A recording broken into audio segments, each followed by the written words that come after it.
उश खिले हुए मलून वोल्ट के सामने खड़ी थी।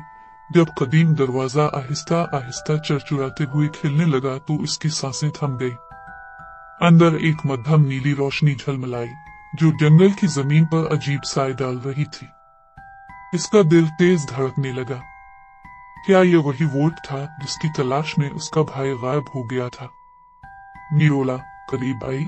इसका जादुई छड़ी हुआ में बुलंद था और उसका तंजिया अंदाज अब तजस्सुस में बदल चुका था। यही है, वो बड़बड़ाई, लेकिन ओश इस लम्हे को बांटने में कोई दिलचस्पी नहीं रखती थी। निरोला पर एक पुख्ता नजर डालकर उसने पहला कदम अंदर रखा। हुआ में जादू की शिद्दत बढ़ गई। कमरा वसी था, उसकी पथरीली दीवारों पर चमकती हुई रोशनियां थीं।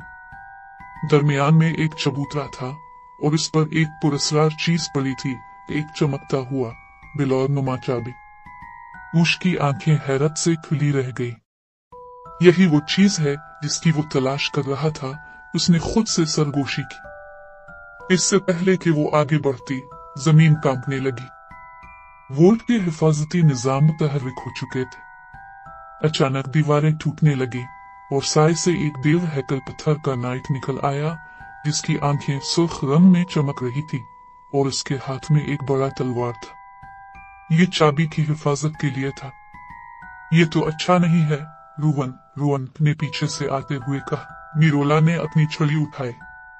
देखते हैं कि किसमें हिम्मत है इसे खत्म करने की, उसने तंजिया अंदाज में कहा और नाइट पर एक रेड खटोक जादू किया। जादू नाइट की ज़रा पर लगा, लेकिन ज्यादा नुकसान ना पहुंचा।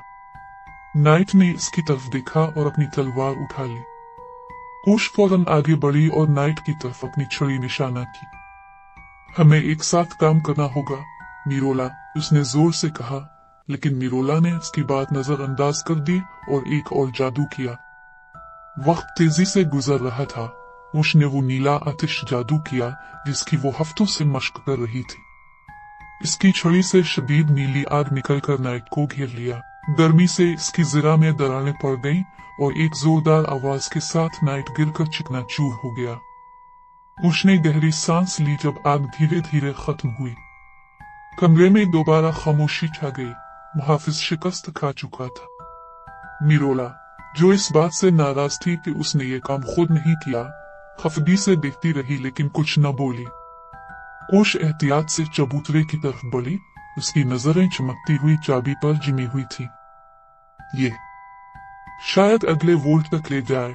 उसने सरगोशी की और चाबी की तरफ हाथ बढ़ाया, लेकिन जैसे ही इसकी उंगलियां चाबी को छुई, कमरे में एक ठंडी आवाज गूंजी।